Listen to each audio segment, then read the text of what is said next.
Bismillahirrahmanirrahim. Alhamdulillahirabbil alamin. Wassalatu wassalamu ala sayyidina Muhammadin wa ala alihi wa sahbihi ajma'in. Rabbi shrah lana sudurana wa yassir lana umurana wahlul 'uqdatam min alsinatina yafqahu aqwalana. Wasabbit aqdamana wa tamim taqsirana ya rabbana rabbal alamin. La hawla wa la quwwata illa billahil 'aliyyil 'azim. La hawla wa la quwwata illa billahil 'aliyyil 'azim. La hawla wa la quwwata illa billahil 'aliyyil 'azim. Amma ba'd. Dan alhamdulillah kita akan menyambung perbahasan tentang tajuk yang diberikan kepada kita, iaitu tajuk slot dan segmen yang kita mulakan, iaitu tajuk At-Tafaqquh Fid Din. Jadi alhamdulillah, lafaz ad-din telah kita bincangkan sebelum ini, disyarahkan oleh hadis Sayyidina Jibril alaihi salatu wassalam. Maksudnya lafaz din tadi dibahagikan kepada iman, Islam dan ihsan. Jadi telah kita maklum bahawa di dalam ilmu Islam terdapat 3 fardu ain yang menjadi kewajipan ke atas setiap umat Islam untuk mempelajarinya. Jadi sebagaimana kita maklum, dalam mana-mana pengajian, dia mestilah mempunyai penilaian dan tahap pencapaian seseorang. Sebagaimana dalam pengajian kita di sekolah rendah, kan kita ada sijil di peringkat PMR, kan lebih tinggi lagi sijil di peringkat SPM, lebih tinggi lagi ijazah dan sebagainya. Itu pengajian ilmu yang melibatkan tentang keduniaan. Jadi apabila kita bincang tentang pengajian ilmu yang nak membawa ke akhirat, maksudnya ilmu yang diwajibkan oleh Allah Subhanahu Wa Taala ke atas setiap umat Islam untuk dibawa ke akhirat, maka semestinya lah di dalam setiap tingkatan ilmu, dan setiap ilmu tadi dia mempunyai tingkatan dia tersendiri. Jadi menjadi kewajipan ataupun menjadi keperluan ke atas diri umat Islam untuk memahami di tahap manakah kedudukannya dalam setiap ilmu Islam. Jadi pertama sekali, sekiranya kita merujuk kepada ilmu fiqh ataupun ilmu yang disusun daripada al-Islam. Maksudnya apabila Nabi ditanya tentang Islam kan oleh Sayyidina Jibril alaihissalatu wassalam, maka Nabi Muhammad SAW menjawab, al-Islam ialah kamu menyaksikan bahawa tiada Tuhan melainkan Allah dan Nabi Muhammad ialah pesuruh Allah. Kemudian kamu mendirikan solat, menunaikan zakat, puasa di bulan Ramadan dan menunaikan haji. Jadi daripada soalan Islam tadi, ulama mengeluarkan satu bidang ilmu Islam yang dipanggil sebagai ilmu fiqh. Jadi sekarang ni apabila kita diwajibkan mengetahui ilmu fiqh tersebut, maka semestinya ada tingkatan pengetahuan. Semestinya orang yang mempelajari ilmu fiqh tadi semestinya tidak sama. Kan ilmu fiqh yang berada di sisi kita tidak sama dengan ilmu fiqh yang berada pada Imam Syafi'i. Ilmu fiqh yang kita pelajari, tahap pemahaman kita terhadap fiqh semestinya tidak sama dengan Imam Nawawi. Jadi sekarang ni kita boleh nilai diri kita kan dalam pengajian ilmu fiqh, di manakah kedudukan kita. Dan begitu juga apabila kita bincang nanti ilmu tauhid. Apabila kita mempelajari ilmu tauhid, di manakah kita nak meletakkan kedudukan diri kita. Adakah kita masih lagi menjadi manusia yang mengikut-ikut ataupun dipanggil sebagai muqallid, ataupun kita tadi telah dihukumkan oleh ulama sebagai orang yang mengenal Allah Subhanahu Wa Taala. Jadi kita mula dengan ilmu tauhid lah. Maksudnya ulama radhiyallahu anhum, mereka membahagikan secara ringkas. Mereka membahagikan secara asasnya umat Islam yang mempelajari ilmu tauhid kepada 2 kumpulan. Ini pembahagian yang paling ringkas dan senang lah. Maksudnya mana-mana umat Islam, dia dibahagikan kepada 2 kumpulan. Pertama ialah orang yang mengenal Allah Subhanahu Wa Taala dengan dalil. Kan apabila dia beriktikad Allah Subhanahu Wa Taala wujud dan ditanya kepadanya, apakah dalil kewujudan Allah Subhanahu Wa Taala? Maka dia berkata dalil kewujudan Allah ialah kewujudan alam semesta. Maksudnya dia beriktikad dengan yakin di dalam dirinya bahawa alam semesta tidak boleh wujud dengan sendiri. Bahkan mestilah ada Tuhan yang mencipta alam semesta tersebut, dan Nabi Muhammad SAW datang mengajarkan kepada kita bahawa Tuhan tadi ialah, namanya ialah Allah Subhanahu Wa Taala. Jadi mana saja umat Islam yang telah mengenal Allah Subhanahu Wa Taala, mengenal sifat-sifat Allah Subhanahu Wa Taala beserta dalil. Maksudnya mengenal, dia beriktikad dengan kudrat Allah Subhanahu Wa Taala beserta dalilnya. Maka orang yang mengenal Allah Subhanahu Wa Taala, yakin dengan pasti kewujudan Allah Subhanahu Wa Taala beserta dalil-dalil, maka orang ini dikenali sebagai arif. Maksudnya orang yang mengenal Allah Subhanahu Wa Taala. Itu kumpulan pertama lah. Maksudnya kumpulan yang tinggi di dalam ilmu tauhid. Maksudnya orang yang mengenal Allah Subhanahu Wa Taala dengan dalilnya. Adapun kumpulan yang lebih rendah ialah kumpulan yang mengenal, beriktikad bahawa Allah Subhanahu wa taala bersifat dengan wujud. Allah Subhanahu wa taala bersifat dengan qidam. Allah Subhanahu wa taala bersifat dengan baqa. Tapi sekiranya kita bertanya kepadanya, apakah dalil? Apakah dalil kewujudan Allah Subhanahu wa taala? Apakah dalil Allah Subhanahu wa taala bersifat dengan mukhalafatu ta'ala lil hawadith? Apakah dalil bahawa Allah Subhanahu wa taala bersifat dengan qiyamuhu bi nafsihi? Maka apabila kita bertanya kepadanya tentang dalil-dalil tersebut, lalu dia tidak boleh menjawab. Apabila dia tidak boleh menjawab, dia kata, begitulah yang telah saya pelajari daripada guru-guru saya dahulu. Begitulah yang telah diajarkan kepada saya daripada kecil. Tapi sekiranya ditanya kepada saya apakah dalil, maka saya tak boleh menjawab. Jadi ulama kata, kumpulan manusia yang mengenal Allah, yang beriktikad dengan kewujudan Allah Subhanahu wa taala, yang beriktikad dengan kudrat iradat Allah Subhanahu wa taala, tetapi tidak dapat membawa dalil, tidak dapat menyatakan dalil tentang semua perkara-perkara akidah di dalam dirinya, maka ulama Islam radhiyallahu ta'ala anhum menghukumkan mereka sebagai orang muqallid. Orang muqallid maksudnya orang yang mengikut orang lain. Orang yang mengikut orang lain, dan sekarang kita bincang mengikut orang lain di dalam masalah akidah. Dia maksudnya dia bertaklid di dalam masalah akidah. Dan apabila seseorang tadi bertaklid, maksudnya mengikut pendapat orang lain di dalam masalah akidah, maka apakah hukum keimanannya? Adakah keimanannya tadi sah di sisi ulama, sah di sisi syariat? Maka ulama radhiyallahu ta'ala memutuskan bahawa orang yang bertaklid dalam permasalahan akidah, imannya sah. Kan maksudnya imannya sah di sisi umat Islam di dunia dan di sisi Allah Subhanahu wa taala. Maksud imannya tadi sah tadi, maksudnya imannya tadi akan membawa dia masuk ke dalam syurga Allah Subhanahu wa taala. Maksudnya imannya sah, tetapi dengan syarat dia berpegang dengan akidah tersebut dengan pegangan yang amat kuat. Sehingga jika diandaikan dia bertaklid dengan gurunya Zaid, kan dia mengikut ajaran daripada gurunya Zaid. Gurunya Zaid inilah yang mengajar kepadanya Allah tadi wujud, qidam, baqa. Dan dia berpegang kuat dengan kewujudan Allah, qidam, baqa Allah Subhanahu wa taala. Dan jika ditakdirkan, gurunya Zaid tadi keluar daripada agama Islam, murtad keluar daripada agama Islam, dia akan tetap berpegang dengan akidahnya. Dia kata, walaupun aku mengikutnya, tetapi aku berpegang dengan akidah yang aku ikut tadi. Sekiranya dia nak berpatah balik, sekiranya dia nak keluar daripada Islam, itu aku tidak akan ikut. Jadi ulama kata, sesiapa yang bertaklid, sesiapa yang mengikut pendapat ataupun ajaran daripada guru-gurunya, bertaklid dalam masalah akidah, maka imannya sah di sisi ahli sunnah wal jamaah. Tapi dengan syarat, pegangannya tadi amat kuat. Kekuatan akidah di dalam dirinya, sehingga kan, sekiranya gurunya tadi, ataupun orang yang dia ikuti tadi berpatah balik keluar daripada Islam, dia tetap dengan pegangan Islamnya. Dia tidak akan kembali keluar semula daripada Islam.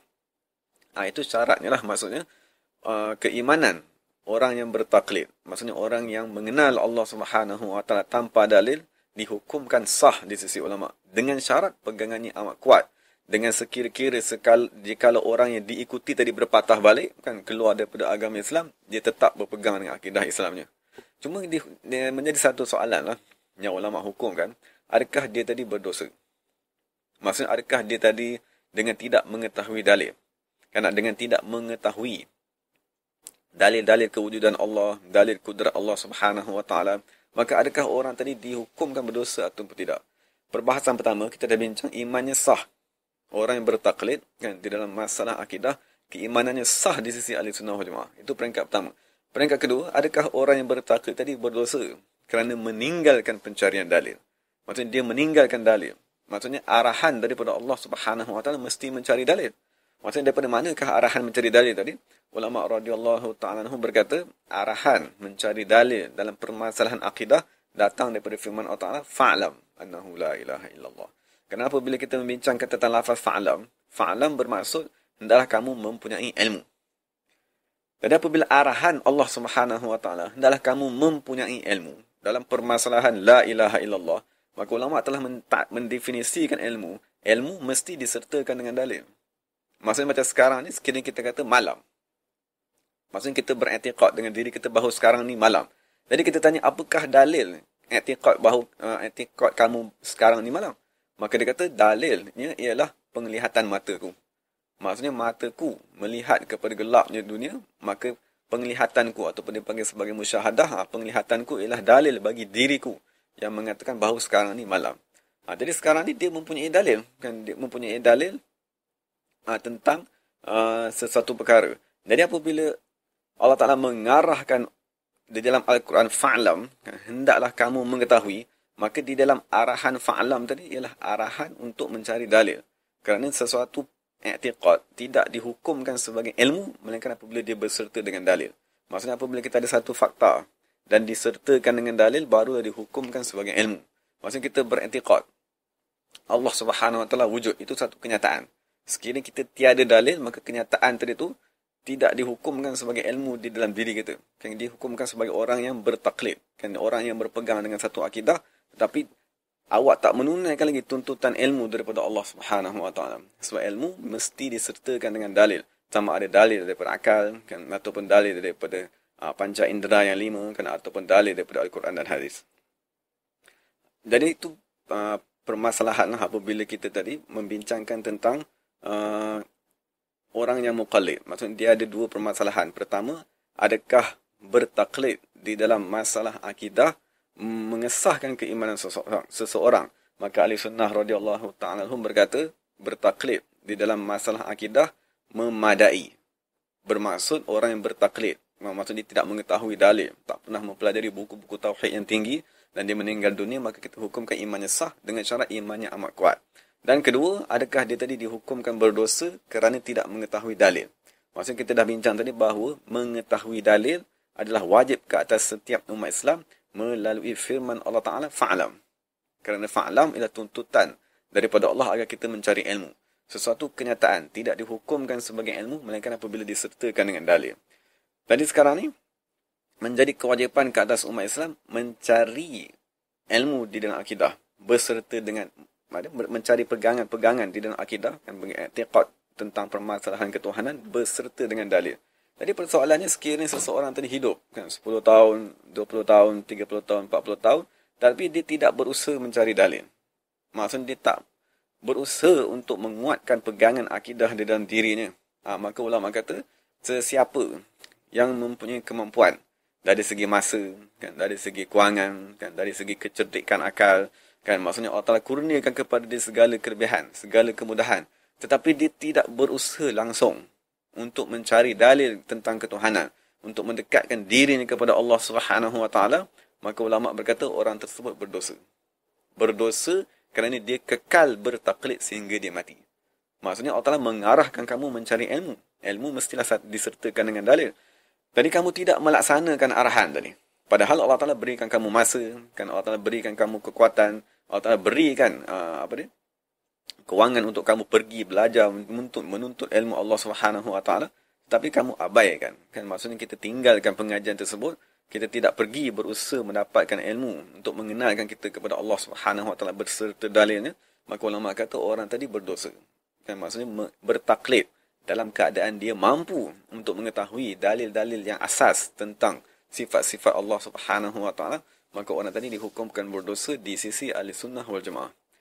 Jadi daripada perbahasan yang kita dah bincangkan tadi, yang kita dapat simpulkan bahawa di dalam permasalahan akidah ataupun di dalam permasalahan tauhid, umat Islam dibahagikan kepada dua kumpulan. Kumpulan yang tinggi dipanggil sebagai arif, maksudnya orang yang mengenal Allah Subhanahu Wa Ta'ala dengan dalil-dalilnya. Dan kedua ialah golongan yang dipanggil sebagai muqallid, bermaksud orang yang mengenal Allah Subhanahu Wa Ta'ala dengan ikutan. Maksudnya dia akidahnya bergantung kepada ikutan gurunya, kan, ikutan kepada pengajiannya yang dahulu. Jadi orang ni ada dua permasalahan. Pertama ialah keimanan mereka sah di sisi Ahli Sunnah wal Jamaah sekiranya pegangannya tadi amat kuat dan dia dihukumkan berdosa sekiranya tidak berusaha mempelajari kan secara ringkas dalil-dalil tentang sifat-sifat Allah Subhanahu Wa Ta'ala. Jadi itu pembahagian tingkatan manusia di dalam ilmu tauhid. Dan apabila kita berpindah kepada ilmu fiqh pula, maksudnya ilmu fiqh ialah salah satu daripada fardu ain yang 3 tadi, yang diambil daripada lafaz al-Islam. Maka sekarang kita tengok di dalam ilmu fiqh, apabila ulama radhiyallahu ta'ala membagikan umat Islam, maksud umat Islam daripada sudut ilmu fiqh dibahagikan kepada 4 kumpulan. Kan, maksudnya golongan umat Islam ni apabila mempelajari ilmu fiqh, dia akan menaiki satu tangga demi satu tangga demi satu tangga demi satu tangga. Jadi tingkatan yang paling rendah kan dalam permasalahan ilmu fiqh dipanggil sebagai muqallid juga. Maksudnya orang Islam, orang awam dari kalangan orang Islam yang mengikut imam-imam seperti Imam Syafi'i, kan, seperti Imam Ahmad bin Hanbal, kan, seperti Imam Abu Hanifah. Itu dipanggil orang yang muqallid. Maksudnya golongan yang paling rendah, kan, di dalam ilmu fiqh. Adapun golongan yang paling tinggi di dalam ilmu fiqh dipanggil sebagai mujtahid mutlak. Maksudnya orang yang boleh mengeluarkan hukum hakam daripada Al-Quran, hadis, ijma' dan qiyas dengan dirinya sendiri. Maksudnya kekuatan ilmu yang ada padanya, kan, betapa hati ini amat terang tadi, dikurniakan dengan pemahaman daripada Allah Subhanahu Wa Taala. Ilmu agama yang telah sebati dengan diri dan darah dagingnya, menyebabkan apabila datang saja sesuatu permasalahan, kan, datang sesuatu permasalahan yang baru, dengan semua kemampuan yang ada pada dirinya, dia boleh mengeluarkan satu hukum berdasarkan kepada dalil Al-Quran ataupun hadis ataupun ijma' ataupun qiyas.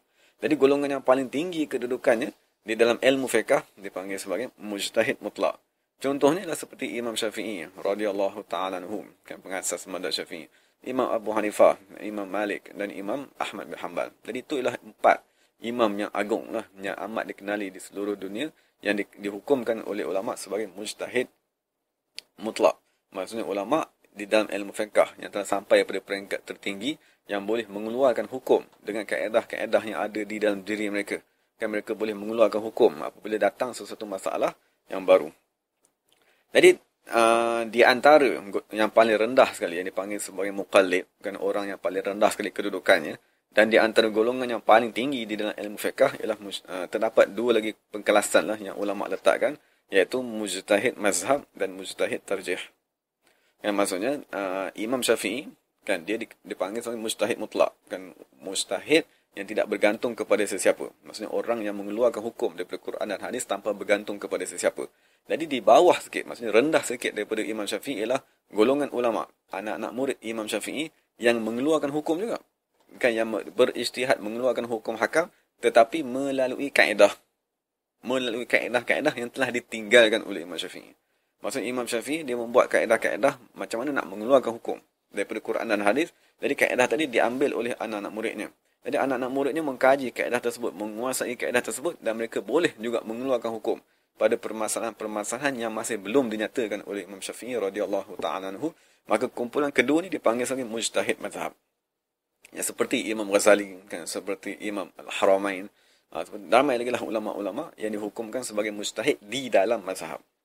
Jadi sekarang apabila dah terdapat Imam Syafi'i, kan, sebagai pengasas mazhab, dan di bawahnya terdapat ulama yang menggunakan kaedah Syafi'i untuk mengeluarkan hukum hakam, maka di sana terdapat banyak pendapat, kan, pendapat-pendapat anak-anak murid Imam Syafi'i dan pendapat Imam Syafi'i sendiri.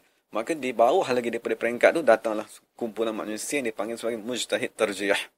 Maksudnya golongan ulama yang tidak sampai kepada kedudukan Imam Ghazali, kan, yang lebih rendah kedudukannya, yang tidak sampai kepada maqam Imam Haramain. Maka mereka tadi mentarjihkan pendapat-pendapat. Maksudnya mereka memilih manakah pendapat yang kuat, kan, manakah pendapat yang lemah, manakah pendapat yang nak digunakan oleh umat Islam. Di antara beberapa pendapat yang bercanggah tadi, manakah yang lebih kuat, maka mereka dipanggil sebagai mujtahid tarjih. Dan contoh yang masyhur dari kalangan dari kalangan pengikut Imam Syafi'i ialah Imam Nawawi dan Imam Rafi'i. Yang maksudnya kedua-dua mereka dipanggil sebagai mujtahid tarjih di dalam mazhab. Maksudnya mereka tidak mencapai kepada maqam, kan, yang kekuatan ilmu seperti Imam Ghazali, kan, tidak mencapai kekuatan ilmu seperti Imam Syafi'i, tetapi mereka amat menguasai mazhab dan menguasai dalil-dalil, lalu mereka boleh mentarjihkan, menentukan manakah pendapat yang paling kuat yang nak digunakan oleh umat Islam daripada 2-3 pendapat yang wujud di dalam satu masalah. Jadi sekarang apabila kita mempelajari ilmu fiqh, jadi kita faham di sana ada 4 tingkatan manusia lah. Maksudnya sekiranya daripada awal kita belajar, dan kita belajar ilmu fiqh daripada buku yang paling kecil, kemudian kita belajar buku yang sederhana, kemudian ataupun kita belajar lagi buku yang lebih tinggi. Jadi kita tengoklah diri kita. Adakah kita dah sampai kepada martabat Imam Nawawi? Kan, sekiranya kita rasa kita dah mempunyai ilmu fiqh yang amat banyak, adakah kita rasa diri kita telah mencapai kepada peringkat, kan, Imam Ghazali radhiyallahu ta'ala anhu di dalam ilmu fiqh? Dan sekiranya kita rasa kita dah mengaji fiqh, kan, begitu banyak sekali, maka kita lihat diri kita, adakah kita dah sampai, kan, kepada martabat Imam Syafi'i radhiyallahu ta'ala anhu. Jadi apabila kita menilai lah diri kita sebagai umat akhir zaman ni, maka amat jarang. Maksud dari kalangan ahli agama, maksud dari kalangan orang yang mempelajari ilmu agama, untuk mendakwa dirinya sampai kepada tahap Imam Nawawi itu amat jarang. Kan jika tahap seperti Imam Nawawi pun amat susah untuk kita menjumpai kan manusia di akhir zamannya sampai kepada tahap tersebut, maka untuk kata diri daku kan telah menguasai ilmu fiqh sampai kepada Imam Ghazali lebih jauh. Ataupun kita nak mendakwa bahawa diriku telah menguasai ilmu fiqh sehingga sampai kepada martabat Imam Syafi'i, itu lebih jauh lagi. Jadi oleh sebab itulah ulama kata kita sebagai umat Islam yang lemah ni, maksud kita umat Islam di akhir zaman kan, yang mana ilmu Islam tadi tidak dikuasai dengan sepenuhnya, maka menjadi kewajipan ke atas kita bertaklid. Kan menjadi kewajipan ke atas kita bertaklid dengan mana-mana imam mazhab. Kerana kita tidak mempunyai kemampuan untuk mengeluarkan sendiri hukum hakam daripada Al-Quran. Dan kita tak ada kemampuan untuk memahami bahasa Arab, kan membandingkan antara hadis-hadis, mengetahui hadis yang lemah, hadis yang percanggahan atau pertentangan antara nas-nas. Maka ulama kata sebagai orang awam kan, sebagai orang awam yang tidak mampu untuk menguasai ilmu Islam sebagaimana dikuasai oleh imam-imam mazhab yang kita dah bincangkan tadi, maka dihukumkan ke atas umat Islam daripada sudut fiqh, hendaklah kamu tadi bertaklid. Maksudnya hendaklah kamu tadi mengikut kan orang yang telah dikurniakan oleh Allah Subhanahu wa taala dengan pemahaman agama yang sempurna. Jadi di dalam ilmu fiqh kan, kita sebagai hampir seluruh kan umat Islam yang berada sekarang di muka bumi ini ialah muqallid. Kan maksudnya orang yang bertaklid kepada imam di dalam mazhab. Maksudnya orang yang beramal di dalam Islam, solat atau puasa, haji, zakatnya ialah orang yang masih duduk di dalam mana-mana mazhab yang empat. Kan? Maksudnya kita hanya boleh keluar daripada mana-mana mazhab yang muktabar, keluar daripada mana-mana mazhab yang empat sekiranya kita telah sampai kepada maqam Imam Syafi'i. Kan maksudnya kita telah sampai kepada maqam mujtahid mutlak, barulah kita boleh kata daku tidak mengikut keempat-empat mazhab ini, bahkan daku membuat mazhabku sendiri. Tapi di manakah dia manusia kan yang boleh mendakwa dirinya sampai kepada maqam seperti Imam Syafi'i radhiyallahu ta'ala di dalam ilmu fiqh? Kan maksudnya imam yang boleh membuat kaedahnya sendiri, kaedah usul fiqhnya sendiri, kaedah untuk memahami nas-nas sendiri. Sekiranya ada manusia yang sampai kepada tahap tersebut, maka dia tadi wajib membuat mazhabnya sendiri. Kan cuma sekarang ni kerana kelemahan ilmu agama, kelemahan pemahaman umat Islam, maka amat jarang kan maksudnya manusia yang boleh mendakwa bahawa dirinya sampai kepada kedudukan yang tinggi di dalam ilmu fiqh. Jadi itu pembahagian umat Islam dalam permasalahan fiqh. Jadi sekarang ni yang amat penting ni ialah masalah terakhir di dalam ilmu tasawuf. Maksudnya Nabi ditanya oleh Jibril tentang ihsan. Kan maksudnya ihsan ni dia mengisyaratkan kepada ibadat hati manusia. Jadi ibadat hati manusia, apabila manusia tadi bersungguh-sungguh kan beribadat, membersihkan hatinya, maka di dalam ilmu tasawuf ulama membahagikan manusia tadi daripada sudut ibadat hatinya kepada 7 bahagian. Maksudnya manusia kan daripada diri dia, jika dipandang daripada sudut dalaman, maksudnya rohnya di dalam tadi, maka ulama tasawuf dia kata manusia daripada sudut rohaninya ataupun daripada sudut nafsunya dibahagikan kepada 7 bahagian. Jadi pertama sekali yang disebut oleh Allah Subhanahu wa taala kan, wa ma ubarri'u nafsi inna nafsa la ammaratun bisu. Maksud Nabi Yusuf dikata aku bukanlah nak mendakwa diriku ni baik sangat. Kan bahkan Nabi Yusuf ni dia kata inna nafsa, sesungguhnya nafsu manusia la ammaratun, amat menyuruh bisu'i kepada kejahatan. Jadi ulama tasawuf mereka apabila mereka menyusun tertib-tertib nafsu manusia, mereka berkata nafsu yang paling bawah, nafsu yang paling terdorong kepada kejahatan, nafsu yang dikuasai oleh syaitan, jin ataupun dikuasai oleh dunia, ialah nafsu yang dipanggil ammaratun bisu. Jadi dalam buku tasawuf dia bagi tahu kan maksudnya nafsu ammarah tadi dia mempunyai beberapa sifat. Sebagai contoh sifatnya amat bakhil, kan sebagai contoh sifatnya amat pemarah, kan sebagai contoh sifatnya tidak amat cintakan dunia, dan sebagai contoh sifatnya lagi amat lalai. Kan maksudnya amat sombong, amat bongkak, amat takabur, riak dan sebagainya. Jadi semua sifat-sifat ni ialah sifat nafsu ammarah. Jadi sekarang ni kita sebagai umat Islam, kita kena menilai lah diri kita kan, yang kita dah beriman, maksudnya kita dah balik ni, maksudnya kita dah bertahun-tahun menghadap Allah Subhanahu wa taala, maka hendaklah kita menilai diri kita di hadapan Allah Subhanahu wa taala. Adakah aku masih lagi mempunyai sifat-sifat yang tidak elok tadi? Kan sifat-sifat mazmumah, sifat-sifat yang dinyatakan oleh ulama di dalam tingkatan nafsu ammarah bisu tadi. Jadi maksudnya manusia kan yang masih lagi duduk di dalam nafsu ammarah ni tadi, maksudnya dia amat berbahaya. Maksudnya dia berada dalam risiko yang amat berbahaya kerana nafsunya tidak mendorong kepada kebaikan. Bahkan nafsu ni sentiasa menyuruh dia tadi berbuat jahat. Dan berbuat jahat ni kita kena faham dia ada arahan berbuat jahat yang zahir seperti merompak, mencuri, berbunuh kan. Tapi setengah daripada arahan nafsu yang jahat tadi dia tidak terzahir pada perbuatan. Bahkan dia ialah arahan melakukan kejahatan di dalam hati manusia. Kan seperti yang di ulama nyatakan antara sifat nafsu ammarah ialah al-kibru. Maksudnya takabur, menghina manusia. Jadi sifat takabur, sifat menghina manusia itu ialah sifat hati manusia. Kan maksudnya kita duduk kan, kita pandang kepada manusia, kita merendahkan manusia. Kan kita pandang manusia yang kurang daripada kita, kita merendahkan mereka. Kita pandang manusia yang lebih rendah pangkat daripada kita, kita mengatakan inilah manusia yang hina di dunia kan, kerana malas, kerana macam-macam. Jadi sekarang ni permasalahan nafsu ammarah tadi dia menyuruh kepada kejahatan. Cuma kita kena maklum kejahatan yang disuruh oleh nafsu ammarah sebahagian daripadanya berbentuk zahir, mencuri, membunuh manusia, berzina, minum arak. Tapi sebahagian lagi perkara yang diarahkan kan oleh nafsu ammarah ialah perkara yang batin.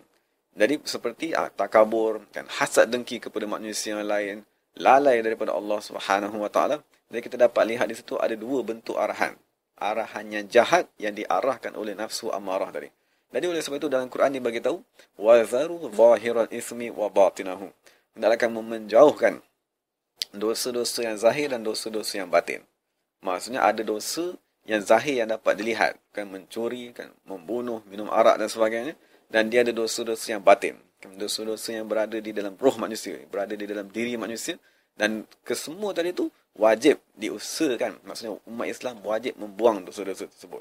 Kan menjadi satu kewajipan, tuntutan ke atas umat Islam daripada Allah Subhanahu Wa Taala untuk membersihkan dirinya. Maksud untuk membuang segala sifat-sifat yang jahat tadi, kan nafsu yang dipanggil sebagai sifat mazmumah tadi mesti dibuang daripada dirinya. Jadi itu tingkatan pertama lah. Maksudnya ulama tasawuf kan apabila mereka membahagikan tingkatan nafsu manusia yang paling rendah kan ataupun nafsu yang paling bawah sekali kedudukannya dipanggil sebagai nafsu ammarah bisu. Dan dia mempunyai beberapa sifat lah yang kita dah bincangkan tadi. Jadi kita mohon kan agar Allah Subhanahu Wa Taala menjauhkan kita daripada sifat-sifat tersebut dan memelihara kita kan daripada dikuasai oleh nafsu ammarah tadi. Jadi apabila manusia tadi beribadat, kan maksudnya apabila kita tadi memang asalnya telah dicipta dengan nafsu ammarah. Kan mana-mana manusia diuji dengan nafsu ammarah tadi. Maka oleh sebab itu kita beribadat. Kan kita mulakan dengan semayang, kan Nabi mengarahkan kita semayang kan semenjak balik, kan sebelum tu lagi 7 tahun, 10 tahun Nabi dah mengarahkan umat Islam tadi semayang, mengamalkan ibadat dan sebagainya, puasa, haji dan sebagainya. Tujuan ibadat yang disyariatkan oleh Islam ialah untuk menundukkan nafsu manusia, kan untuk membersihkan nafsu manusia, untuk melepaskan dirinya daripada nafsu ammarah tadi. Jadi apabila kita dah beribadat setahun, 2 tahun, 3 tahun, 4 tahun, 5 tahun, maka Allah Subhanahu Wa Taala dengan rahmatnya memberikan sedikit pengurnian. Maksudnya Allah Taala mengurniakan kepada manusia tadi dengan kebersihan. Apabila kita dah semayang kan dengan kita berusaha semayang bertahun-tahun kan kita berusaha membaca Quran. Jadi dengan semua usaha kita yang bersungguh-sungguh tadi Allah Subhanahu Wa Taala bersihkan diri manusia. Jadi sebahagian manusia yang dah beribadat bertahun-tahun, berpuluh-puluh tahun, apabila dia buat kesalahan dia akan rasa kesalahan di dalam dirinya. Apabila dia melakukan sesuatu dosa, dia akan rasa dirinya mengkritik dirinya semula. Kenapa kamu buat dosa ni? Kan kamu tak sedar ke yang benda ni salah? Kamu tak malu ke dengan Allah Subhanahu Wa Taala? Di peringkat awal kan manusia yang masih di dalam nafsu ammarah, sekiranya dia berbuat dosa dia tidak akan rasa apa pun. Maksud sekiranya dia buat dosa dia akan rasa betul saja. Ataupun dia akan rasa seronok kan, dia akan rasa nak buat lagi. Tetapi apabila sampai satu masa Allah Taala dengan rahmatnya membersihkan diri seseorang tadi, sehingga dia tadi boleh mengeluarkan dirinya daripada lingkungan nafsu ammarah, maka akan datang rasa celaan ke atas dirinya sendiri. Maksud diri dia sendiri akan mencela dirinya apabila dia melakukan kesalahan. Apabila kita dah sampai kepada tahap tersebut, maka ulama radhiyallahu ta'ala anhum berkata, itulah nafsu yang dipanggil sebagai nafsu lawwamah. Dalam Quran Allah Ta'ala berfirman, "Fala uqsimu bin nafsil lawwamah." Ketahuilah bahawa sesungguhnya Allah Ta'ala bersumpah tadi dengan nafsu lawwamah. Jadi untuk perbahasan kita kali ini, insyaAllah kita akan membincang tentang lebih lanjut tentang tingkatan nafsu manusia.